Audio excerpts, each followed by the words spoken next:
ദീർഘദൂരം പല രാജ്യങ്ങളെ കണക്ട് ചെയ്ത് സൈക്കിളിന് വേണ്ടി മാത്രമുള്ള റോഡുണ്ടോ എന്നുള്ളത് മനുഷ്യന് അവിശ്വസനീയമാവും. അതിലൂടെ അങ്ങനെ സൈക്കിളിൽ ചവിട്ടി പോയപ്പോൾ ഈ കേരളത്തിൽ ഇങ്ങനെ തെക്ക് വടക്ക് സൈക്കിളിന് വേണ്ടി എതിലെവിടെയെങ്കിലും ഒരു ട്രാക്ക് ഉണ്ടായിരുന്നെങ്കിൽ തോന്നലുണ്ടായിട്ടുണ്ടാവില്ലേ? ഇത്രയും കാലം ബൈക്ക് ഓടിച്ചിട്ട് ഒരിക്കലും ഉണ്ടാകാത്തൊരു പ്രശ്നമാണ് ഇത്. സാധാരണ എങ്ങനെ സംഭവം? അപ്പോൾ ഞാൻ നോക്കിയപ്പോൾ ഞാൻ തിരിച്ചു പിടിപ്പിക്കാൻ നോക്കിയപ്പോൾ എനിക്ക് അത് പൊട്ടി പോന്നിരിക്കും. പിന്നെ എനിക്ക് മനസ്സിലായി വേറെ മാർഗ്ഗമില്ല, പെഡൽ പിടിപ്പിക്കാതെ യാത്ര തുടരാൻ മാർഗ്ഗമില്ല. ഇനി കോപ്പൻഹേഗനിൽ എത്തണമെങ്കിൽ ഞാൻ 60 കിലോമീറ്റർ പോകണം. അപ്പോൾ ഞങ്ങൾ ഈ കുറച്ച് കുട്ടികളവിടെ പാർട്ടി ചെയ്യുന്നുണ്ടല്ലോ, ഞങ്ങൾ ഈ കുട്ടികളുടെ അടുത്ത് നിന്ന് ചോദിച്ചു ഞങ്ങൾക്ക് ഇവിടെ കിടക്കാൻ എവിടെയെങ്കിലും സ്ഥലം. ഇവർ രണ്ടുപേരും അത്യാവശ്യം ക്ലബ്ബിൽ നിന്നൊക്കെ ഇറങ്ങി നല്ല രസകരമായ ഒരു ഫീലിൽ നിൽക്കുകയാണ്. ഈ മലയാളത്തിൽ പറഞ്ഞാൽ നല്ല പൂസാണ്. നല്ല പൂസാണ്. അപരിചിതരായ നിങ്ങളുടെ വീട്ടിൽ കിടക്കാൻ ക്ഷണിച്ചിരിക്കുകയാണ്. അത് കഴിഞ്ഞപ്പോൾ പിന്നെ അവിടെ ഡാനിഷ് ഭാഷയിൽ ഭാര്യ ഇവനെ നല്ല ചീത്തയാണ്. അത് എന്താണെന്ന് നമുക്ക് മനസ്സിലായി, ഇംഗ്ലീഷ് അല്ലാത്തതുകൊണ്ട് നമുക്കത് മനസ്സിലായില്ല. അപ്പോൾ ഞാൻ ജേക്കബിനോട് പറഞ്ഞു മിണ്ടണ്ട, നമുക്ക് ഉറങ്ങിയ പോലെ കിടക്കാം. 100 കിലോമീറ്ററൊക്കെ സൈക്കിൾ ചവിട്ടി ചെല്ലുമ്പോഴും ഒരു കടയോ ഒരു സ്ഥാപനമോ ഇല്ലാത്ത റൂട്ടുകളിലൂടെ നിങ്ങൾ പോയി എന്ന് പറയുമ്പോൾ അല്ലേ അവിശ്വസനീയമായിട്ട് തോന്നാം. തീർച്ചയായിട്ടും. അത്രയും ഉൾനാടുകളിലൂടെയൊക്കെയാണോ ഈ സൈക്കിൾ ചവിട്ടി പോയിരുന്നത്? ഈ ബാരൻ സീ ഉണ്ട്, ആർട്ടിക് ഓഷൻ്റെ ഭാഗമായിട്ടുള്ള ബാരൻ സീയിൽ നിന്ന് ഇങ്ങനെ സൂര്യൻ ഇങ്ങനെ red colour, see blue colour. അപ്പോൾ ഞാൻ ഫ്രണ്ടിൽ പോകുന്നു, ജേക്കബ് ഈ ഭംഗിയൊക്കെ കണ്ട് ജേക്കബും ആസ്വദിച്ച് വരുന്നു. അപ്പോൾ ഞാൻ പെട്ടെന്ന് ബ്രേക്ക് വിട്ടുന്നു, ജേക്കബിൻ്റെ പുറകെ വന്നിരിക്കുന്നു.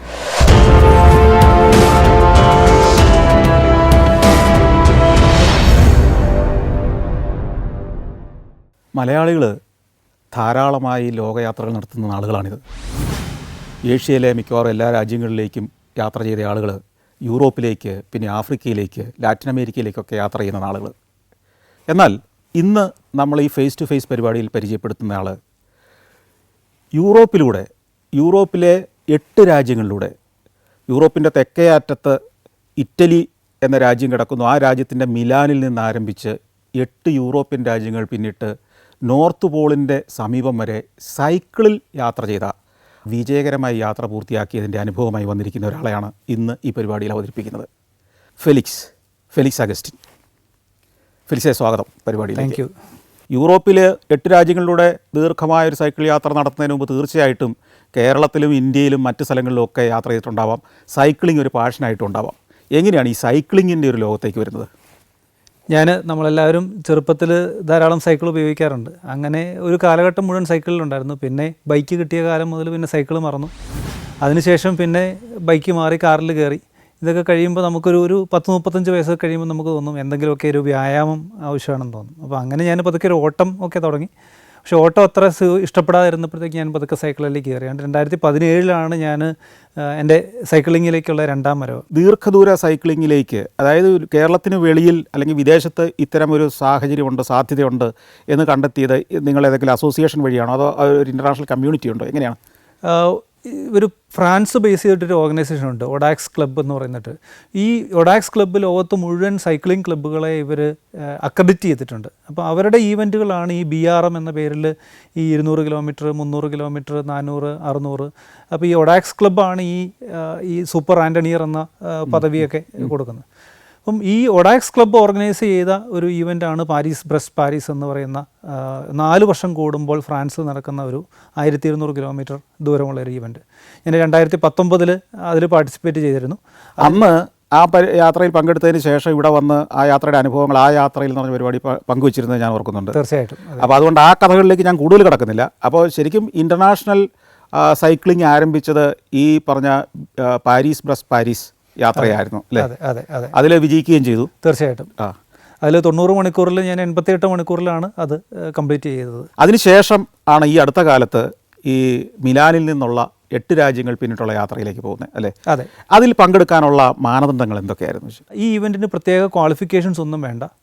എല്ലാ വർഷവും ഡിസംബർ 1 ഇറ്റലിയിലെ 12 മണിക്ക് ഇത് ഓപ്പണായി കഴിഞ്ഞാൽ അരമണിക്കൂറിനുള്ളിൽ ഇത് സോൾഡ് ഔട്ട് ആവും. അപ്പോൾ കമ്പ്യൂട്ടർ ഓൺ ചെയ്ത് വെച്ച് കൃത്യം ആ സമയത്ത് നമ്മളുണ്ടെങ്കിൽ കിട്ടും. അരമണിക്കൂർ കഴിഞ്ഞ്, അതായത് നമ്മൾ ഈ അടുത്ത വർഷം പങ്കെടുക്കേണ്ടതിന് നമ്മൾ ഈ തലേ വർഷം ഡിസംബർ മാസത്തിൽ തന്നെ ആ പർട്ടിക്കുലർ ഡേയിൽ ഓൺലൈനിൽ റെഡിയായിരുന്നാൽ ആർക്ക് വേണമെങ്കിലും ഇതിനകത്ത് രജിസ്റ്റർ ചെയ്യാം. സൈക്കിൾ ചവിട്ടാൻ അറിയാത്തവനും വേണമെങ്കിൽ രജിസ്റ്റർ ചെയ്യാം. പ്രത്യേകിച്ച് ക്വാളിഫിക്കേഷൻ ഒന്നും ചോദിക്കുന്നില്ല. ആ പാടെ ഈവൻറ്റിന് ചെല്ലുമ്പോൾ നമ്മളൊരു ഡോക്ടറുടെ ഫിറ്റ്നസ് സർട്ടിഫിക്കറ്റ് ഹാജരാക്കണം. ഈ ഈവൻറ്റ് ചെയ്യാൻ നമുക്ക് ഉള്ള ആരോഗ്യശേഷിയുണ്ട്, വഴിക്ക് മരിച്ചൊന്നും പോവില്ല പോകില്ല എന്നുള്ളത് ഉറപ്പുവരുത്തണം അല്ലേ? അതെ. ഓക്കെ. അപ്പോൾ അങ്ങനെ ഒത്തിരി പേര്, ലക്ഷക്കണക്കിന് ആളുകൾ അപ്പോൾ ലോകം മുഴുവൻ ഇതിനു വേണ്ടി വെയിറ്റ് ചെയ്യുന്നുണ്ടാവില്ല ഈ ദിവസം രജിസ്റ്റർ ചെയ്യാൻ വേണ്ടി? തീർച്ചയായിട്ടും ഉണ്ടാവും. അപ്പോൾ എങ്ങനെയാണ്, അതൊരു ചാൻസ് അല്ലേ സത്യത്തിൽ അതിൽ മെമ്പർഷിപ്പ്, അതിനകത്ത് പാർട്ടിസിപ്പേറ്റ് ചെയ്യാൻ ഒരു പറ്റുക? ചാൻസ് ആണ് ഇത്. കൃത്യം ആ സമയം നോക്കിയിരുന്ന് കിട്ടുക എന്നുള്ളത് മാത്രമേ ഉള്ളൂ. ഒത്തിരി ആൾക്കാർ ഇതിന് വേണ്ടിയിട്ട് ആഗ്രഹിക്കുന്നൊരു ഇവൻ്റാണ്. കാരണം ഇതൊരു വെൽ ക്രാഫ്റ്റഡ് ഒരു ഇവൻ്റ് ആയിട്ടാണ് ഇപ്പോൾ സൈക്ലിംഗ് കമ്മ്യൂണിറ്റിയിൽ ഇതിനെപ്പറ്റി പറയുന്നത്. ഇതിൻ്റെ ഡീറ്റെയിൽസ് മുഴുവൻ, ഇതിൻ്റെ വെബ്സൈറ്റ് മുഴുവൻ കയറിയിരുന്ന് വായിച്ച് പഠിച്ചത് ഞാൻ എൻ്റെ കോ റൈഡറായിരുന്ന ജേക്കബിനെ വിളിച്ചു ചോദിച്ചു, ജേക്കബ് ഇങ്ങനൊരു ഈവൻ്റ് ഉണ്ട്, പോയാലോ? ഒന്നും ആലോചിക്കുക, ജേക്കബ് പറഞ്ഞു രജിസ്റ്റർ ചെയ്തോ, നമുക്ക് പോകാമെന്ന് പറഞ്ഞു. അപ്പോൾ അങ്ങനെയാണ് ഞാൻ ഈ ഈവൻറ്റിൽ വന്നുപെടുന്നത്. ഇപ്പോൾ മിലാനിൽ നിന്ന് യാത്ര പുറപ്പെടേണ്ട സമയം, അല്ലെങ്കിൽ അടുത്ത സ്ഥലത്ത് എത്തേണ്ട സമയം, അത് പോകേണ്ട റൂട്ട്, എവിടെ ഓവർനൈറ്റ് സ്റ്റേ ആവാം, ഇങ്ങനെയുള്ള നിബന്ധനകളൊന്നുമില്ലേ, അതോ നിബന്ധനകളുണ്ടോ? അല്ല, ഇതിന് നിബന്ധനകളുണ്ട്. ഏറ്റവും പ്രധാനപ്പെട്ട നിബന്ധന എന്ന് പറഞ്ഞാൽ ഇത് സെൽഫ് സപ്പോർട്ടഡ് ആണ്. അതായത് നമുക്ക് ഓർഗനൈസേഴ്സ് ഈ റൂട്ട് തരും, അവർക്ക് ഇടയ്ക്ക് ചില കൺട്രോൾ പോയിന്റിലുണ്ട്, അവരവിടെ നമ്മുടെ കാർഡിൽ സീൽ ചെയ്ത് തരും. ലാസ്റ്റ് എത്തുമ്പോൾ നമ്മുടെ ഫോട്ടോ എടുക്കും, നമുക്ക് ഒരു സർട്ടിഫിക്കറ്റ് തരും. ഇതാണ് ഓർഗനൈസേഴ്സിൻ്റെ കയ്യിൽ നിന്നുള്ളത്. ഇതിന് ഫിക്സഡ് ആയിട്ടുള്ള ഒരു റൂട്ടുണ്ട്. അപ്പം സെൽഫ് സപ്പോർട്ടഡ് എന്ന് പറയുമ്പോൾ തന്നെ അതിൻ്റെ നമ്മൾ പുറത്തുനിന്ന് വേറെ ആരുടെ സഹായം എടുക്കാൻ പാടില്ല. കൊമേഴ്ഷ്യലായിട്ട് അവൈലബിൾ ആയിട്ടുള്ള കടകളിൽ കയറാൻ സാധനം മേടിക്കാം, പക്ഷേ വേറൊരു വണ്ടിയെ കയറ്റിക്കൊണ്ട് പോവുകയോ അല്ലെങ്കിൽ വേറൊരു വണ്ടി നമ്മുടെ കൂട്ടത്തിൽ വന്ന് അവർ നമുക്ക് സാധനങ്ങൾ തരികയോ അതൊന്നും അനുവദനീയമല്ല. അതല്ലെന്ന് എങ്ങനെ അവരെ ഉറപ്പ് വരുത്തുന്നത്? നമുക്കൊരു ഫിക്സഡ് ആയിട്ടുള്ള റൂട്ട് തന്നിട്ടുണ്ട്. ഈ റൂട്ട് നമ്മുടെ സൈക്കിൾ കമ്പ്യൂട്ടർ എന്ന് പറഞ്ഞൊരു കമ്പ്യൂട്ടറിൽ നമ്മൾ ലോഡ് ചെയ്ത് കഴിഞ്ഞാൽ അത് നമ്മുടെ ഗൂഗിൾ മാപ്സ് വർക്ക് ചെയ്യുന്ന പോലെ തന്നെ നമുക്ക് റൂട്ട് കാണിച്ചു തരും. അപ്പോൾ നമ്മളത് നോക്കിയാണ് പോകുന്നത്. ഓരോ ടേൺ കഴിയുമ്പോഴും ഇതിങ്ങനെ കാണിച്ചുകൊണ്ടിരിക്കും. വഴി തെറ്റിക്കഴിഞ്ഞാൽ ഇത് പറയും ഓഫ് കോഴ്സ് എന്ന് പറയും. അപ്പോൾ നമ്മൾ വീണ്ടും തിരിച്ചു വന്നിട്ട് വീണ്ടും പോകണം. പക്ഷേ ഇത് കൂടാതെ നമ്മുടെ മൊബൈൽ ആപ്പിൽ വിപ്പ് എന്ന് പറയുന്നൊരു ആപ്ലിക്കേഷൻ നമ്മൾ മൊബൈലിൽ ലോഡ് ചെയ്യണം. ഇത് ലോഡ് ചെയ്ത് കഴിഞ്ഞാൽ അവർക്ക് നമ്മളെ ട്രാക്ക് ചെയ്യാം. അവർക്ക് മാത്രമല്ല, നമ്മുടെ സുഹൃത്തുക്കൾക്കൊക്കെ നമ്മളെ ട്രാക്ക് ചെയ്യാം, നമ്മൾ പോകുന്ന റൂട്ട് കറക്റ്റാണോ. രജിസ്ട്രേഷൻ നടന്നു, നമുക്ക് പങ്കെടുക്കാൻ പറ്റുമെന്ന് തീരുമാനമായി കഴിഞ്ഞാൽ പിന്നെ നമ്മൾ എന്തൊക്കെയാണ് ചെയ്യേണ്ടത് ഇതിന് പങ്കെടുക്കാൻ? പ്രധാനമായിട്ടും ട്രെയിനിങ് ആണ്. ഇതിന് ഞങ്ങളൊരു 6 മാസത്തോളം നിരന്തരമായ ഒരു പരിശീലനം ഇതിനു വേണ്ടി തന്നെ ചെയ്തിരുന്നു. പിന്നെയുള്ള തയ്യാറെടുപ്പ് എന്ന് പറഞ്ഞാൽ നമുക്ക് ഈ യാത്രയിൽ പോകുമ്പോൾ കൊണ്ടുപോകേണ്ട സാധനങ്ങൾ, അത് കീപ്പ് ചെയ്യാൻ ബൈക്കിൽ ഫിറ്റ് ചെയ്യേണ്ട ബാഗുകൾ. അതായത് നിങ്ങൾ ഇപ്പോൾ മിലാനിൽ നിന്ന് യാത്ര പുറപ്പെടുന്നത് മുതൽ അങ്ങ് ഡെസ്റ്റിനേഷൻ എത്തുന്നവരെ വേണ്ട വസ്ത്രങ്ങൾ, ബാക്കി സാധനങ്ങളെല്ലാം നിങ്ങൾ ഈ സൈക്കിളിൽ തന്നെ കൊണ്ടുപോകണ്ടേ? അതെ, മുഴുവൻ സാധനങ്ങളും നമ്മൾ ഇതിൽ. അപ്പോൾ ഇതൂടെ കൂട്ടിയാണ് ചവിട്ടുന്നത് നിങ്ങൾ. അപ്പോൾ അതിനുള്ള ഏറ്റവും മിനിമം ഫെസിലിറ്റിയിൽ ഒരുക്കണ്ടേ, മിനിമം സൗകര്യങ്ങളിൽ നിങ്ങൾ ജീവിക്കാൻ ശീലിക്കണം. തീർച്ചയായിട്ടും. എൻ്റെ ബൈക്കിൻ്റെ തൂക്കം എന്ന് പറഞ്ഞാൽ 8 കിലോയാണ്. പക്ഷേ ഈ ലഗേജ് എല്ലാം കൂടെ കയറ്റി വന്നപ്പോഴത്തേക്കാണ് 22 കിലോ ഭാരമായി. അപ്പം നമ്മുടെ വളരെ മിനിമം കാര്യങ്ങളേ ഉള്ളൂ. 2 പെയർ ഡ്രസ്സ്, സൈക്കിൾ ചവിട്ടാനുള്ള ഷോർട്ട്സും ജേഴ്സിയൊക്കെ 2 പെയർ, പിന്നെ മഴ വന്നു കഴിഞ്ഞാൽ ഇടാനുള്ള റെയിൻ ക്ലോത്തുകൾ, തണുപ്പുണ്ടാകുന്ന സാഹചര്യത്തിൽ ഇടാനുള്ള തണുപ്പിനുള്ള ക്ലോത്തുകൾ, ഇതൊക്കെയാണ് ക്ലോത്തുകൾ. പിന്നെ ഗ്ലൗസ്, തണുപ്പ് വരുമ്പോൾ ഇടാനുള്ള ഗ്ലൗസ് തുടങ്ങിയ കാര്യങ്ങൾ. പിന്നെ ഞങ്ങളുടെ കയ്യിൽ ന്യൂട്രീഷൻ ഉണ്ടായിരുന്നു. നമ്മൾ ഈ എല്ലാ ദിവസവും ഇത്രയും ചെയ്യുകൊണ്ട് മൾട്ടി വിറ്റമിൻസും അതുപോലെ ചില ന്യൂട്രീഷൻസ്, മരുന്ന്, സ്പെയേഴ്സ്. നിങ്ങൾ ഈ രാത്രി വല്ല ഹോട്ടലിലൊക്കെ താമസിക്കേണ്ടി വന്നാൽ അവിടെ താമസിക്കാൻ ഈ നിക്കറൊക്കെ ഇട്ടോട്ട് തന്നെയാണോ കിടക്കുക? അതിന് വേറെ വസ്ത്രം വേണ്ടി? അവിടെ വളരെ ലൈറ്റായിട്ട് നമ്മൾ വേറൊരു ചെറിയ ഒരു നിക്കർ കയ്യിൽ കരുതിയിരുന്നു. ഏതാണ്ട് 10-15 ദിവസവും സെയിം ഇത് തന്നെയാണ് നമ്മൾ ഇട്ടുകൊണ്ട് കിടന്നത്. ശരി. അത് കഴിഞ്ഞപ്പോൾ പിന്നെ ഒരു ദിവസം മാത്രം അലക്കാനൊരു അവസരം കിട്ടിയപ്പോൾ നമ്മളതിനെ ഒന്ന് അലക്കിയെടുക്കേണ്ടി ഒരു സാഹചര്യം ഉണ്ടായി. ഓക്കെ. ഈ സൈക്കിൾ സെലക്ട് ചെയ്യുന്നതിന് എന്തെങ്കിലും പ്രത്യേകതയുണ്ടോ? അതായത് ഇത്രയും ദൂരം പോകണം, സേഫ് ആയിരിക്കണം? എൻ്റെ സൈക്കിൾ അത്യാവശ്യം പുതിയ സൈക്കിളാണ്. തന്നെ ഇത് ലോങ് ഡിസ്റ്റൻസ് പോകാൻ പറ്റുന്ന രീതിയിലുള്ള ഒരു സൈക്കിളാണ്. അപ്പം ഈ സൈക്കിള് പോകുന്നതിന് മുമ്പിൽ ഇതിൻ്റെ മൂവിങ് പാർട്സ് മിക്കവാറും എല്ലാം തന്നെ പുതിയതാക്കി. ചെയിന്, അതിൻ്റെ പൽചക്രങ്ങൾ, ബ്രേക്ക് പാഡുകൾ, ഇതെല്ലാം പുതിയതായിട്ട് നമ്മൾ മാറ്റിയിട്ടിട്ടാണ് നമ്മൾ പോയത്. അപ്പോൾ ഏതാണ്ടൊരു പുതിയ ബൈക്ക് പോലെ ആക്കിയിട്ടാണ് നമ്മൾ പോയത്. എങ്കിലും പോകുന്ന വഴിക്ക് പ്രശ്നങ്ങളൊക്കെ വന്നു കഴിഞ്ഞാൽ ചെറിയ രീതിയിലുള്ള റിപ്പയർ ചെയ്യാനുള്ള ടൂൾസും അതിനുള്ള സ്പെയേഴ്സും ഒക്കെ നമ്മുടെ കയ്യിൽ നമ്മൾ കരുതിയിട്ടുണ്ടായിരുന്നു. ഈ സൈക്കിളിന് എന്ത് വില വരുന്ന സൈക്കിളാണ്? രഹസ്യമാണത്? രഹസ്യമാണ്. എന്നാലും നമ്മുടെ പ്രേക്ഷകർ ആരോടും പറയില്ല. എൻ്റെ സൈക്കിള് ഏതാണ്ട് 5 ലക്ഷം രൂപയോളം വിലയുള്ള സൈക്കിളാണ്. ശരി. എൻ്റെ ഇലക്ട്രോണിക് ഷിഫ്റ്ററും അങ്ങനെയുള്ള കുറേ ആധുനിക സംവിധാനങ്ങളൊക്കെ ഉള്ള ഒരു ബൈക്കാണ്. അപ്പോൾ ഇവനെ അങ്ങോട്ട് കൊണ്ടുപോകാനും സൗകര്യമാണോ? ഈ ഇറ്റലി വരെ എത്തിക്കണമല്ലോ. ഈ സൈക്കിൾ നമ്മൾ പാർഷ്യലി ഡിസസംബിൾ ചെയ്യും. അതിൻ്റെ വീൽ ഊരുക, ഹാൻഡിൽ ബാർ ഊരുക, അതിൻ്റെ പെഡൽ ഊരുക, ഇതൊക്കെ ചെയ്ത് കഴിഞ്ഞാൽ നമുക്കൊരു ബൈക്ക് ബോക്സ് ഉണ്ട്. അപ്പോൾ ബൈക്ക് ബോക്സിലേക്ക് ഇത് കറക്റ്റായിട്ട് ഫിറ്റിൻ ചെയ്യാം. അപ്പോൾ അങ്ങനെയാണ് നമ്മൾ സേഫായിട്ട് അവിടെ എത്തിക്കോളും. അങ്ങനെയാണ് നമ്മൾ അവിടെ വരെ ഇത് എത്തിച്ചത്. ഇതെന്നായിരുന്നു ഈ ടൂർണമെൻറ്റ് നടന്നത്? ഏതൊക്കെ ദിവസങ്ങൾ? ഇത് ജൂലൈ 20 സ്റ്റാർട്ട് ചെയ്തു. ജൂലൈ 20 തൊട്ട് ഓഗസ്റ്റ് 10 വരെയുള്ള 22 ദിവസമാണ് ഇതിൻ്റെ അലോട്ടഡ് ടൈം. തലേദിവസം ചെന്ന് നമ്മൾ ഈ ഡോക്ടറുടെ സർട്ടിഫിക്കറ്റ് കൊടുക്കുക, നമുക്കൊരു കിറ്റുണ്ട്, ഒരു പാർട്ടിസിപ്പൻസ് കിറ്റുണ്ട്. ബേസിക്കലി നമ്മുടെ ഒരു പോകുന്നതിനൊരു കാർഡുണ്ട്, നമ്മളെ സ്റ്റാമ്പ് ചെയ്യുന്ന ഓരോ കൺട്രോൾ പോയിന്റിലും ചെല്ലുമ്പോൾ അവർ സ്റ്റാമ്പ് ചെയ്യുന്ന, അതായത് അത് അവർ തരുന്നൊരു കാർഡാണ്. അവർ തരുന്നൊരു കാർഡാണ്. അപ്പോൾ ആ കാർഡാണ് നമ്മുടെ എന്താണ് ഒരു പാസ്പോർട്ട് എന്ന് വേണമെങ്കിൽ പറയാം. പാസ്പോർട്ട് അല്ലേ? പാസ്പോർട്ട് ഈ കാർഡും കൊണ്ട് പോയിട്ട് ഓരോ പോയിന്റിലും നിങ്ങൾ എത്തി എന്ന് അവിടെയുള്ള ആളെ കൊണ്ട് സീൽ ചെയ്യിക്കുമ്പോഴാണ് നിങ്ങൾ ആ ഓരോ പോസ്റ്റും കടന്നു എന്ന് അപ്രൂവ്ഡ് ആവുന്നത്. ഓക്കെ. ഈ ഒരേ സമയത്താണോ എല്ലാവരും യാത്ര തുടങ്ങുന്നത്, അതോ പലരും പല സമയത്ത് വന്ന് തുടങ്ങുകയാണോ, എങ്ങനെയായിരുന്നു അതിൻ്റെ? ഈ ഇവൻ്റ് ഒരു ചെറിയ ഇവൻ്റ് ആയതുകൊണ്ട് 350 പേരേ ഉള്ളൂ. അപ്പോൾ അതുകൊണ്ട് ഇത് ഒരേ സമയത്ത് തന്നെയാണ് ഫ്ലാഗ് ഓഫ്. പിന്നെ ഇത്രയും ഒരു ലോങ് ഡിസ്റ്റൻസ് ആയതുകൊണ്ട് ഇതിൻ്റെ അകത്ത് ടൈമൊന്നും വലിയ പ്രസക്തമല്ല. അപ്പോൾ അതുകൊണ്ട് തന്നെ എല്ലാവരെയും കൂടി ഒരു സെൻറ്ററിൽ അസംബിൾ ചെയ്യിച്ചു. അവിടെ നിന്ന് ഇവർ കൗണ്ട് ഡൗൺ നടത്തി രാവിലെ 8 മണിക്ക് ഞങ്ങൾ സ്റ്റാർട്ട് ചെയ്യുകയാണ് ഉണ്ടായത്. ആദ്യം മിലാനിൽ നിന്നാണ് തുടങ്ങുന്നത് അല്ലേ? റോവറത്തോ മിലാനിൽ നിന്ന് എത്ര ദൂരമുണ്ട്? മിലാനിൽ നിന്ന് 200 കിലോമീറ്റർ. റോവറത്തോ എന്ന് പറയുന്ന സ്ഥലത്ത് നിന്ന് തുടങ്ങിയത് പിന്നെ ആൽപ്സിന്റെ ചുവട്ടിലേക്ക് തന്നെയാണ്. ആൽപ്സിന്റെ ചുവട്ടിലേക്കാണ്, അതായത് ആൽപ്സിനെ മറികടക്കണം. അത് ശരി. ഈ ആൽപ്സിലൂടെയുള്ള യാത്രയുടെ അനുഭവം എങ്ങനെയായിരുന്നു? ആൽപ്സിനെ നമ്മൾ മറികടന്നത് 2 സ്ഥലത്താണ്. അതിൻ്റെ ആദ്യ ഭാഗം ഞങ്ങൾ ഈ റോവറത്തോയിൽ നിന്ന് സ്റ്റാർട്ട് ചെയ്തു, ബൊൾസാനോ എന്ന് പറയുന്ന ഒരു സ്ഥലത്തെത്തി. ബൊൾസാനോ വരെ ഫുൾ സൈക്കിൾ ട്രാക്കാണ്. ഞങ്ങൾ മെയിൻ റോഡേ കണ്ടിട്ടില്ല, സൈക്കിളിന് വേണ്ടി മാത്രമുള്ള ഡെഡിക്കേറ്റഡ് പാത്താണ്. അവിടെ ഒരു അഡിഗെ എന്ന് പറഞ്ഞ റിവർ ഉണ്ട്, അതിൻ്റെ സൈഡിൽ കൂടെയാണ് ഇത് പോകുന്നത്. വേറൊരു വണ്ടിയും വരില്ലാത്ത സൈക്കിളിന് വേണ്ടി മാത്രം ഒരു പ്രദേശത്തൂടെ നിരവധി കിലോമീറ്ററുകൾ, എത്ര കിലോമീറ്ററോളം അങ്ങനെ പോയിട്ടുണ്ടാവും? അത് ഏതാണ്ട് 100-150 കിലോമീറ്റർ സൈക്കിളിന് വേണ്ടി മാത്രമുള്ള ട്രാക്ക്. അത് ഈവെന്റ് വേണ്ടിയിട്ടുള്ള അല്ലല്ലോ. അല്ല, അത് യൂറോവേലോ എന്ന് പറഞ്ഞിട്ട് യൂറോപ്പ് മുഴുവൻ ഒരു സൈക്കിൾ ട്രാക്ക് നെറ്റ്വർക്ക് ഉണ്ട്. അപ്പോൾ നമ്മുടെ നാട്ടിൽ തന്നെ ഈ നാഷണൽ ഹൈവേ പോലെ തന്നെ പേരുമുണ്ട് ഇതിന്. ഇപ്പോൾ ഞങ്ങൾ ആദ്യം പോയത് യൂറോവേലോ 7 ആണ്. അപ്പോൾ അങ്ങനെ 17 യൂറോവേലോ ഹൈവേസ് ഉണ്ട്, സൈക്ലിംഗ് ഹൈവേസ് ഉണ്ട് യൂറോപ്പിൽ മുഴുവൻ. യൂറോപ്പിലെ മെയിൻലാൻഡ് യൂറോപ്പിൽ, ഡെൻമാർക്കിലും ജർമ്മനിയിലും ഒക്കെ. ഞങ്ങൾ പോയപ്പോൾ ജർമ്മനിയൊക്കെ ഓൾമോസ്റ്റ് ഒരു 70% സൈക്കിൾ ട്രാക്കിലൂടെ പോയത്. മെയിൻ റോഡ് ഞങ്ങൾ കയറിയിട്ടേ ഇല്ല. ശരി, അതൊരു അത്ഭുതമാണല്ലോ. ഈ യൂറോപ്പിലൂടെ ദീർഘദൂരം പല രാജ്യങ്ങളെ കണക്ട് ചെയ്ത് സൈക്കിളിന് വേണ്ടി മാത്രമുള്ള റോഡുണ്ടോ എന്നുള്ളത് മനുഷ്യന് അവിശ്വസനീയമാവും. അതിലൂടെ അങ്ങനെ സൈക്കിളിൽ ചവിട്ടി പോയപ്പോൾ ഈ കേരളത്തിൽ ഇങ്ങനെ തെക്ക് വടക്ക് സൈക്കിളിന് വേണ്ടി എതിലെവിടെയെങ്കിലും ഒരു ട്രാക്ക് ഉണ്ടായിരുന്നെങ്കിൽ തോന്നലുണ്ടായിട്ടുണ്ടാവില്ലേ? തീർച്ചയായിട്ടും. അങ്ങനെ ഒരു ട്രാക്ക് ഞങ്ങൾ പോകുന്ന വഴിക്കൊക്കെ ഞങ്ങൾ അറിയാമല്ലോ, ഇത്രയും ലോങ് ഡിസ്റ്റൻസ് പോകുമ്പോൾ നമുക്ക് ഭയങ്കരമായിട്ട് ബോറടിക്കുമ്പോൾ നമ്മുടെ ഒരു പ്രധാനപ്പെട്ട വിനോദമായിരുന്നു. എൻ്റെ ഒരു സുഹൃത്തിനൊരു Insta360 ക്യാമറയുണ്ട്. അപ്പോൾ ക്യാമറ ഓൺ ചെയ്യും. അപ്പോൾ ഞങ്ങൾ ഈ ക്യാമറയോട് വർത്താനം പറയും. അപ്പോൾ ക്യാമറയോട് വർത്താനം പറഞ്ഞതിൽ ഒന്നാണിത്. ഈ കേരളത്തിൽ തിരുവനന്തപുരം തൊട്ട് കണ്ണൂർ വരെ ഇതുപോലൊരു ട്രാക്ക് ഉണ്ടായിരുന്നെങ്കിൽ സൺഡേ രാവിലെ ഈ ട്രാക്കിൽ കയറി പോവുക, തിരിച്ചു വരിക, ട്രിവാൻഡ്രം വരെ പോവുക, വേണമെങ്കിൽ തിരിച്ചു വരിക. തന്നെയല്ലേ എത്രയോ ആയിരം പേര് അതിന് ഉപയോഗിച്ചു. എത്രയോ പുതിയ തലമുറ മുഴുവൻ ഇതിലേക്ക് എക്സസൈസ് ചെയ്യാനും മറ്റ് സേഫായിട്ട് യാത്ര ചെയ്യാമല്ലോ.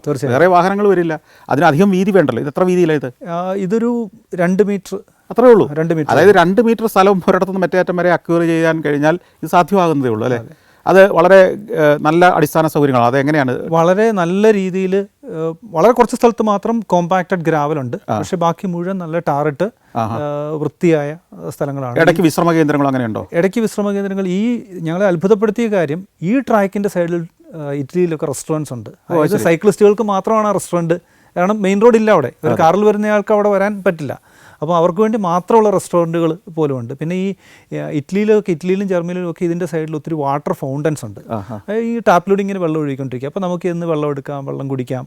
ഇതൊരു എല്ലാ ഇൻഫ്രാസ്ട്രക്ചറും ഉണ്ട്. പിന്നെ ഈ സൈക്കിൾ ട്രാക്കിൽ നിന്ന് മെയിൻ റോഡിലേക്ക് കയറേണ്ടതിന് ആരോ മാർക്കുണ്ട്. ഇപ്പോൾ എവിടെയെങ്കിലും റെസ്റ്റോറൻറ്റ്സ് ഉണ്ട്, അപ്പോൾ അവിടെയൊക്കെ ആരോ മാർക്ക്. അപ്പോൾ നമുക്ക് അവിടുന്ന് ഡീവിയേഷൻ എടുത്തു കഴിഞ്ഞാൽ മെയിൻ റോഡിലേക്ക് കയറുകയോ അല്ലെങ്കിൽ റെസ്റ്റോറൻറ്റിൽ എത്തുകയോ ഒക്കെ ചെയ്യാം. ഈ ഗൂഗിൾ മാപ്പിലും നിങ്ങളുടെ ആപ്പിലും ഒക്കെ ഈ പറഞ്ഞ സൈക്കിൾ ട്രാക്കിൻ്റെ റൂട്ടും കാണിച്ചിട്ടുണ്ടാവും? എല്ലാം കാണിച്ചിട്ടുണ്ട്. അത് വളരെ വിശദമായിട്ട് കാണിച്ചിട്ടുണ്ട്. ഓക്കെ. ഇറ്റലിയിൽ നിന്ന് പിന്നെ നമ്മൾ ഏത് രാജ്യത്തേക്കാണ് പോകുന്നത്? ഇറ്റലിയിൽ നിന്ന് ഞങ്ങൾ കയറിയത് ഓസ്ട്രിയയിലേക്കാണ്. ഇറ്റലിയിൽ ഞങ്ങൾ നേരെ ആൽപ്സ് കയറി ബ്രണ്ണർ പാസ് എന്ന് പറയുന്നൊരു അതാണ് boundary between Austria and Italy. അവിടെ ഒരു ബോർഡുണ്ട്, ഓസ്ട്രിയ എന്ന് പറഞ്ഞൊരു ബോർഡുണ്ട്, വെൽക്കം ടു ഓസ്ട്രിയ എന്ന് പറഞ്ഞാൽ. That's it. വേറെ ചെക്കിങ്ങോ കാര്യങ്ങളോ ഒന്നുമില്ല. നിങ്ങൾ ഇപ്പോൾ ഇവിടുന്ന് ഒരു ജില്ലയിൽ നടത്ത ജില്ലയിൽ കയറുന്ന പോലെ ഉള്ളൂ. ഇവിടെ അങ്ങനെ ഉണ്ടല്ലോ, എറണാകുളത്തേക്ക് സ്വാഗതം, അത്രേ ഉള്ളൂ. വേറെ ചെക്കിങ്ങുകളോ അല്ലെങ്കിൽ വേറെ ചെക്ക് പോസ്റ്റ് പോലും ഇല്ല. ശരി. ഇങ്ങനെ ഈ ഉൾനാടുകളിലൂടെ വിജനമായ സ്ഥലങ്ങളിലൂടെ ഒക്കെ യാത്ര ചെയ്യുമല്ലോ, അവിടെയൊക്കെ അപ്പോൾ ഈ ഗ്രാമങ്ങളുടെ കാഴ്ചകൾ കാണാനൊക്കെ പറ്റില്ലേ? ആ നാട്ടുകാരുടെ പ്രതികരണമൊക്കെ എങ്ങനെയാണ്? ഗ്രാമങ്ങളുണ്ട്. ഒരു 10, 50, 100 കിലോമീറ്റർ കഴിയുമ്പോൾ ഓരോ ഗ്രാമങ്ങളെത്തും. ഈ ഗ്രാമങ്ങളിലെല്ലാം, പ്രത്യേകിച്ച് ഇറ്റലിയിലൊക്കെ മേ ബി സമ്മർ ആയതുകൊണ്ട് ഇവരൊക്കെ എവിടെയെങ്കിലും ടൂർ പോയതാണോ എന്നറിയത്തില്ല, പല ഗ്രാമങ്ങളിലും കെട്ടിടങ്ങളൊക്കെ ഉണ്ട്. പക്ഷെ നമ്മൾ ആൾക്കാരെ കാണുന്നത് വളരെ വളരെ വിരളമാണ്. ഇറ്റലി, ജർമ്മനി, ഓസ്ട്രിയ തുടങ്ങിയ സ്ഥലത്തുള്ള ആൾക്കാരൊന്നും നമ്മളോട് അധികം ഇൻട്രാക്ട് ചെയ്യത്തില്ല. എനിക്ക് തോന്നുന്നു ലാംഗ്വേജ് ഒരു പരിമിതിയായിട്ടായിരിക്കും. അതേസമയം സ്കാൻഡിനേവിയൻ കൺട്രീസിലേക്ക് ചെന്നപ്പോഴത്തേക്കും ആൾക്കാർ ഓൾ ഓഫ് എ സഡൻ വളരെ ഫ്രണ്ട്ലി ആയി. അത് ഡെൻമാർക്ക് മുതൽ സ്വീഡനിലൊക്കെ നമ്മൾ എവിടെയെങ്കിലും ഒരു ഷോപ്പിൻ്റെ മുമ്പിൽ നിർത്തിക്കഴിഞ്ഞാൽ ഇങ്ങോട്ടേക്ക് ആൾക്കാർ വന്ന് സംസാരിക്കും, എങ്ങോട്ടാണ് പോകുന്നത്, എവിടെയാണ് പോകുന്നത്. അപ്പോൾ ചിലർ പറയും, ഓ നോർത്ത് കേപ്പ് ഞാൻ കഴിഞ്ഞ വർഷം പോയിട്ടുണ്ട്, അല്ലെങ്കിൽ എനിക്ക് അടുത്ത വർഷം എനിക്ക് അവിടെ പോകണം. അപ്പം വളരെ ഫ്രണ്ട്ലി ആയിട്ടുള്ള, തന്നെയല്ല ഈ സ്കാൻഡിനേവിയൻ രാജ്യങ്ങളെല്ലാവരും ഇംഗ്ലീഷ് നന്നായിട്ട് സംസാരിക്കുകയും ചെയ്യും. അപ്പം വളരെ രസകരമായ അനുഭവങ്ങൾ പറഞ്ഞു തന്ന, അവർ പോയതിൻ്റെ കഥകളൊക്കെ പറഞ്ഞു തന്ന കേസുകൾ പോലും ഉണ്ടായിരുന്നു. സ്വീഡനിലൊക്കെ ഒത്തിരി പാടങ്ങളൊക്കെ ഉണ്ടല്ലോ, അവിടെ ആരും കൃഷി ചെയ്യുന്നതായിട്ട് കണ്ടില്ല. ജർമ്മനിയിലെന്ന് പറഞ്ഞാൽ ഇവിടെ ഇഷ്ടംപോലെ ആൾക്കാർ ഈ പണിയെടുക്കാന്ന് പറഞ്ഞാൽ ചെറിയ ഇതൊരു പാടത്തല്ല, വലിയ മെഷീനുകളുമായിട്ട് ഹാർവെസ്റ്റിംഗ് സമയം ഈ ബിയർ ഉണ്ടാക്കുന്ന ഹോപ്സ് ചെടിയുണ്ട്, അതിൻ്റെ പാടങ്ങൾ എനിക്കൊന്നൊരു 50 കിലോമീറ്ററോളം അത് മാത്രം. അത് കഴിഞ്ഞപ്പോഴത്തേക്കൊരു ഒരു ബിയർ ഫാക്ടറി. ഇനി ഇവർ ഈ പാടങ്ങളൊക്കെ ഒരുക്കുന്നതൊക്കെ വലിയ യന്ത്രങ്ങൾ വെച്ചിട്ടാണ്. ഞങ്ങളൊരു യന്ത്രം കണ്ടു, ഒരു ടാങ്കർ ലോറി. ഈ ടാങ്കർ ലോറിയുടെ പുറകിൽ ഈ ഒരു 10 മീറ്റർ അങ്ങോട്ടും 2 സൈഡിലേക്കും നോസിൽസാണ്. ഈ ടാങ്കർ ലോറിയിൽ നിന്ന് നമ്മുടെ ചാണക വെള്ളമാണ് ഈ പാടച്ചുകൊണ്ടിരിക്കുന്നത്. ഇതിങ്ങനെ പോയി എനിക്കൊന്ന് ഒരു 10 ഏക്കർ തീരാനായിട്ട്, ചാണകവെള്ളം തളിച്ച് തീരാനായിട്ട് ഇവനൊരു അരമണിക്കൂർ മതി. അപ്പം വേറെ ടാങ്കർ അവിടെ വന്ന് കിടക്കുക, ഇതിലേക്ക് ഇത് തീരുമ്പോൾ ഫില്ല് ചെയ്യാനായിട്ട്. അപ്പം എന്നിട്ട് ഈ വണ്ടി അവിടെ മുമ്പിൽ കിടക്കെ പോകുമ്പോൾ ഭയങ്കര മണമാണ്. പക്ഷേ നമുക്ക് ആ ഒരു വൈബ്രൻ്റ് ആയിട്ടുള്ളൊരു അഗ്രികൾച്ചർ ജർമ്മനിയിൽ കാണാൻ പറ്റി. ഈ ജർമ്മനി പോലുള്ള രാജ്യത്തും ഇപ്പോഴും ചാണകം തളിച്ച് തന്നെ കൃഷി നടക്കുന്നുള്ളൊരു പുതിയ അറിവല്ലേ? അതെ.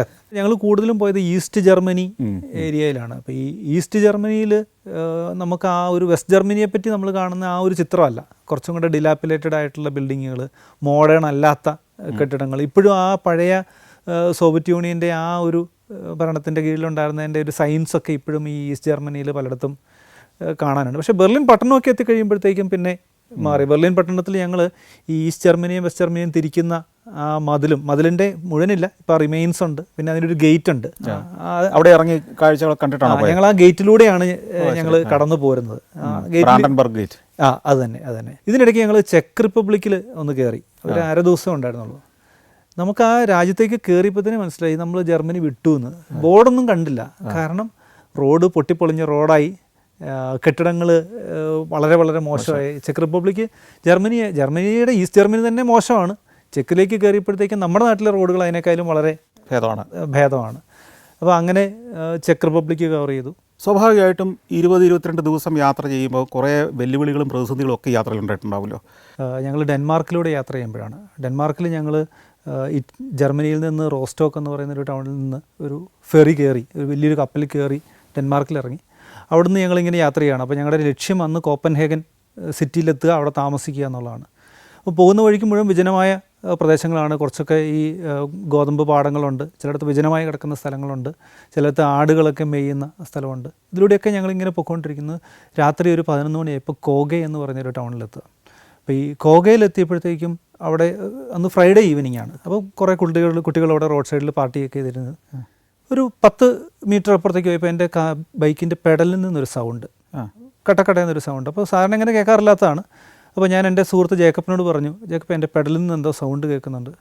വീണ്ടും ഒരു 10 മീറ്റർ കഴിഞ്ഞപ്പോഴത്തേക്കും എൻ്റെ പെഡൽ സൈക്കിളിൽ നിന്ന് ഊരിങ്ങി പോന്നു. അപ്പോൾ ഞാൻ ഇത്രയും കാലം ബൈക്ക് ഓടിച്ചിട്ട് ഒരിക്കലും ഉണ്ടാകാത്തൊരു പ്രശ്നമാണ് ഇത്. സാധാരണ എങ്ങനെ സംഭവം? അപ്പോൾ ഞാൻ നോക്കിയപ്പോഴത്തേക്കും ഞാൻ തിരിച്ച് പിടിപ്പിക്കാൻ നോക്കിയപ്പോൾ എനിക്ക് മനസ്സിലായി അത് പൊട്ടി പോന്നിരിക്കുകയാണ്. പിന്നെ എനിക്ക് മനസ്സിലായി വേറെ മാർഗ്ഗമില്ല, പെഡൽ പിടിപ്പിക്കാതെ യാത്ര തുടരാൻ മാർഗ്ഗമില്ല. ഇനി കോപ്പൻഹേഗന് എത്തണമെങ്കിൽ ഞാൻ 60 കിലോമീറ്റർ പോകണം. അപ്പോൾ പിന്നെ എൻ്റെ ആദ്യത്തെ നോട്ടം ഇവിടെ ബൈക്ക് ഷോപ്പ് ഉണ്ടോ? അപ്പം നോക്കിയപ്പം ബൈക്ക് ഷോപ്പ് ഉണ്ട്. പിറ്റേ ദിവസം രാവിലെ 10 മണിക്ക് തുറക്കുള്ളൂ. ഇത് എത്ര സമയമായി? ഇത് രാത്രി ഒരു 11 മണിയായി. ഓ ശരി. അപ്പം പിന്നെ അടുത്തത് നോട്ടം കിടക്കാൻ എവിടെയെങ്കിലും ഒരു സ്ഥലം വേണം, കാരണം ഞങ്ങൾ ബുക്ക് ചെയ്തിരിക്കുന്ന കോപ്പൻഹേഗനില്ല. അപ്പോൾ അങ്ങനെ ഞങ്ങൾ നോക്കിയപ്പോഴത്തേക്കും 4-5 ഹോട്ടലുണ്ട്. ഇവിടെ എല്ലാം ഫോൺ ചെയ്തു, ഒരിടത്തും റൂമില്ല. അപ്പോൾ നിങ്ങൾ ഈ ഒരു സംശയം, ഈ കിടക്കാനുള്ള ഹോട്ടലുകൾ എങ്ങനെയാണ് ബുക്ക് ചെയ്യുന്നത്? കിടക്കാനുള്ള ഹോട്ടലുകൾ നമുക്കിതൊന്നും നേരത്തെ പ്ലാൻ ചെയ്യാൻ പറ്റില്ല. കാരണം നമ്മൾ ഇന്ന് എത്ര ദൂരം ചെല്ലുമെന്ന് ഈ റൈഡ് ചെയ്യുമ്പോഴേ അറിയാൻ പറ്റുള്ളൂ. കാരണം കയറ്റം ഉണ്ടാവാം, അല്ലെങ്കിൽ മറ്റ് പ്രതിസന്ധികളുണ്ടാവാം. അപ്പം നമുക്കൊരിക്കലും നേരത്തെ ഇന്ന സമയത്തെന്ന് പറഞ്ഞിട്ട് നമുക്ക് ബുക്ക് ചെയ്യാൻ പറ്റില്ല. അപ്പം നമ്മളെപ്പോഴും എല്ലാ ദിവസവും ഒരു ഉച്ചയാകുമ്പോൾ നമ്മൾ ചിന്തിക്കും, ഓക്കെ ഇനി ഇത്ര ദൂരം കൂടെ പോകാം. അപ്പം നമ്മൾ ഈ കിട്ടിയ റൂട്ട് നമ്മൾ ഗൂഗിൾ മാപ്സിൽ ലോഡ് ചെയ്തിട്ടുണ്ട്. അപ്പോൾ നമ്മൾ ഈ ഗൂഗിൾ മാപ്സ് എടുത്ത് വെച്ചിട്ട് ഇതിൽ സൂം ചെയ്ത് നോക്കും എവിടെയാണ് ഹോട്ടലുള്ളത്. അപ്പോൾ ഹോട്ടൽ സെർച്ച് ചെയ്ത് കഴിയുമ്പോൾ നമുക്ക് ഹോട്ടൽ കിട്ടും. ചിലപ്പോൾ ഹോട്ടലുകാരെ ഫോൺ വിളിക്കും, ചിലപ്പം Booking.com ഈ ഹോട്ടലിൻ്റെ പേരിട്ട് നോക്കും, അല്ലെങ്കിൽ Airbnb, അഗോഡ, ഇതൊന്നും ഇല്ലെങ്കിൽ ചിലപ്പം ഇമെയിൽ മാത്രം കാണും, ചിലപ്പോൾ അവർക്ക് ഇമെയിൽ അയക്കും. അപ്പോൾ അങ്ങനെ പല രീതിയിലാണ് നമ്മൾ ഹോട്ടൽ ബുക്ക് ചെയ്യുന്നത്. വളരെ പ്രയാസകരമായൊരു ജോലിയായിരുന്നു ഹോട്ടൽ കണ്ടുപിടിക്കുക, ഹോട്ടൽ ബുക്ക് ചെയ്യുക. അപ്പോൾ നമ്മൾ ഹോട്ടലുകളിൽ വിളിച്ചു ചോദിച്ചപ്പോൾ ഒരിടത്തും റൂമില്ല. അപ്പോൾ ഞങ്ങൾ ഈ കുറച്ച് കുട്ടികളവിടെ പാർട്ടി ചെയ്യുന്നുണ്ടല്ലോ, ഞങ്ങൾ ഈ കുട്ടികളുടെ അടുത്ത് നിന്ന് ചോദിച്ചു ഞങ്ങൾക്ക് ഇവിടെ കിടക്കാൻ എവിടെയെങ്കിലും സ്ഥലം. അപ്പോൾ അവർ പറഞ്ഞത് ഒരു 100 മീറ്റർ അങ്ങ് പോയി കഴിഞ്ഞാൽ അവിടെ ഒരു ഹോട്ടലുണ്ട്, ചെന്ന് ചോദിക്കുക. അപ്പോൾ ഞാൻ എൻ്റെ സുഹൃത്ത് ജേക്കബിനോട് പറഞ്ഞു, ജേക്കബ് എനിക്ക് ഈ ബൈക്ക് ചവിട്ടാൻ പറ്റില്ല, തള്ളണം, ജേക്കബ് പോയി ചോദിച്ചിട്ടോ എന്ന് പറഞ്ഞു. കുറച്ച് നേരം കഴിഞ്ഞിട്ട് ജേക്കബിനെ കാണുന്നില്ല. അപ്പോൾ ഞാൻ തള്ളി അവിടെ വന്നു ചെന്നപ്പോൾ ജേക്കബ് അവിടെ 2 ചെറുപ്പക്കാരോട് സംസാരിച്ചുകൊണ്ടിരിക്കുക. അപ്പം ജേക്കബിൻ്റെ അടുത്ത് ഞാൻ ചെന്നു. അപ്പോൾ ജേക്കബ് എന്നോട് മലയാളത്തിൽ പറഞ്ഞു ഇവരുടെ വീട്ടിൽ കിടക്കാമെന്ന് ഇപ്പോൾ ഇവർ പറയുന്നുണ്ട്. അപ്പോൾ ഞാൻ അതായത് ഹോട്ടൽ കണ്ടില്ല. അപ്പം ഇവർ രണ്ടുപേരും അത്യാവശ്യം ക്ലബ്ബിൽ നിന്നൊക്കെ ഇറങ്ങി നല്ല രസകരമായ ഒരു ഫീലിൽ നിൽക്കുകയാണ്. ഈ മലയാളത്തിൽ പറഞ്ഞാൽ നല്ല പൂസാണ്.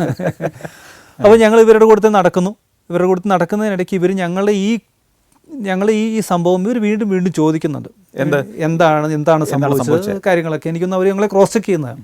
അപ്പോൾ ഇദ്ദേഹം പറഞ്ഞു എൻ്റെ വീട്ടിലൊരു കൊച്ചു കുട്ടിയുണ്ട്, എൻ്റെ വൈഫും ഉണ്ട്, അതുകൊണ്ട് ശബ്ദം ഉണ്ടാക്കാതെ വീട്ടിൽ വന്ന്. ശരി, അപരിചിതരായ നിങ്ങളുടെ വീട്ടിൽ കിടക്കാൻ ക്ഷണിച്ചിരിക്കുകയാണ്. അപ്പോൾ ഞങ്ങൾ ഇവൻ്റെ കൂട്ടത്തിൽ 1.5 കിലോമീറ്റർ നടന്നു.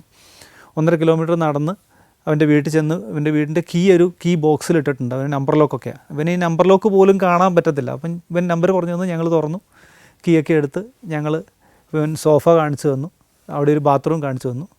ഞങ്ങളതിൽ അപ്പോഴേ കയറി കിടന്നു. ഇവൻ അത് കഴിഞ്ഞ ശേഷം ഇവൻ്റെ ബെഡ്റൂമിലേക്ക് പോയി. അത് കഴിഞ്ഞപ്പോൾ പിന്നെ അവിടെ ഡാനിഷ് ഭാഷയിൽ ഭാര്യ ഇവനെ നല്ല ചീത്തയാണ്. അത് എന്താണെന്ന് നമുക്ക് മനസ്സിലായി, ഇംഗ്ലീഷ് അല്ലാത്തതുകൊണ്ട് നമുക്കത് മനസ്സിലായില്ല.